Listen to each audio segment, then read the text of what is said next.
Hey everyone, welcome to my vlog. কেমন আছো সবাই? আশা করছি সবাই ভালো আছো।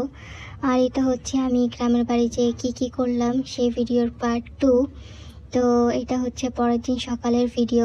পরের দিন সকালে ঘুম থেকে উঠে আমি দেখলাম যে এখানে একটা রাজহাঁস পরিষ্কার করা হচ্ছে, যেটা আজকে দুপুরবেলা রান্না করা হবে। আর এটা কিন্তু বাড়িতে পালা হাঁস, অনেকগুলো হাঁস ছিল, তার মধ্যে এটা কাটা হলো, রান্না করা হবে আজকে তাই। তারপর সকালবেলা আমাকে হাঁসের মাংস আর রুটি খেতে দেওয়া হলো। খাওয়া দাওয়া করে বাইরে এসে দেখলাম আমি এখানে সেই রাজহাঁসটা কাটা হচ্ছে, যেটা রান্না করা হবে। তারপর আমি একটু বিজি ছিলাম, তাই হচ্ছে কোনো ভিডিও ক্লিপ নিতে পারিনি, একদম সরাসরি খাওয়ার ভিডিও নিয়েছি। যদিও সব কিছুর ভিডিও আমি করতে পারিনি। এখানে ছিল আজকে দুপুরে মেনুতে সাদা ভাত, পোলাও ভাত, হাঁসের মাংস, গরুর মাংস, মাছ, সবজি, লেবু ছিল, শসা ছিল, অনেক কিছুই ছিল। যদিও সব কিছুর ভিডিও ক্লিপ আমি নিতে পারিনি, তবুও যতটুকু পেরেছি আমি নেওয়ার চেষ্টা করেছি। আর আজকের খাবারগুলো আসলে অনেক মজা ছিল, আমি অনেক তৃপ্তি সহকারে খেয়েছি। তারপর আমি আর কোনো ভিডিও ক্লিপ নিইনি, সবার সাথে বসে গল্প করছিলাম। এরপর বিকালবেলা হঠাৎ করে অনেক ঝড় চলে এসেছিল, মানে খুবই অবস্থা খারাপ ছিল, তোমরা দেখতেই পারবে। অনেক বাতাস হচ্ছিল এখানে। হঠাৎ করে এত ঝড় কেন আসলো আমি বুঝলাম না ওই টাইমটাতে। মানে একদিক দিয়ে ভালো লাগছিল, আবার অনেক ভয় লাগছিল। তো খুবই ঝড় এসেছিল। তারপর সন্ধ্যা হয়ে গেছিলো, আর সন্ধ্যা হওয়ার পর কারেন্ট চলে গেছিলো। আর গ্রামের বাড়িতে কারেন্ট গেলে সহজে আসে না, এটা আমি যা খেয়াল করলাম। তো সেই দিন বিকেলবেলা কারেন্ট গেছে, আর পরের দিন সকালবেলা কারেন্ট এসছে। তো আমি আর কোনো ভিডিও ক্লিপ নিতে পারি নাই, কারণ কারেন্ট ছিল না। আর এটা পরের দিন সকালবেলার ভিডিও। এখানে একটি তাল নেওয়া হয়েছে, আর আমার নানি তালটাকে কাটবে।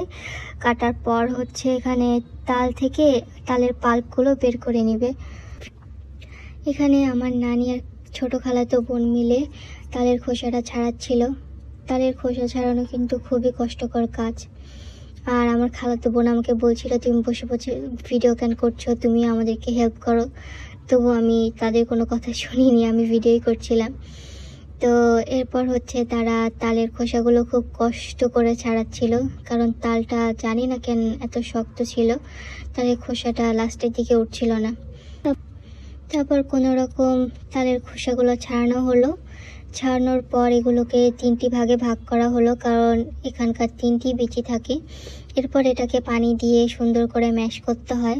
আর লাস্টের টাইমে আমি একটু ট্রাই করছিলাম, যদিও আমার তেমন হচ্ছিল না। এখানে হালকা হালকা করে পানি দিয়ে এটা ম্যাশ করে নিতে হয়, তাহলে তালের পাল্পটা খুব ভালো করে বের হয়। তারপর আমি এখানে তালটা চালছিলাম, এটাকে গ্রামের ভাষায় চালা বলে।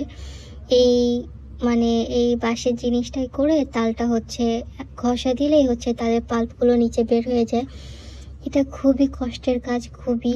তোমরা যারা করেছো তারা নিশ্চয়ই জানবে, আর যারা করনি তারা একবার করে দেখবে। যদিও কাজটাতে মজা আছে, আবার কষ্ট আছে। তারপর এই দেখো আমি এতটুকুই তালের পাল্প তুলতে পেরেছি।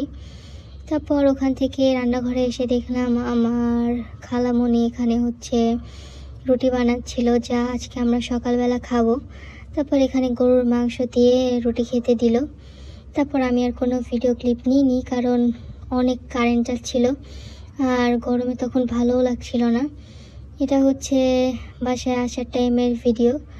তো তারপর ট্রেনের ভিতরেও আমি কোনো ভিডিও ক্লিপ নিতে পারি নাই। ট্রেনে ওঠার পরেও এই ভিডিওটুকু করেছি।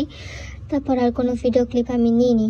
আমার বাসায় আসতে আসতে রাত 12টা বেজে গেছিলো।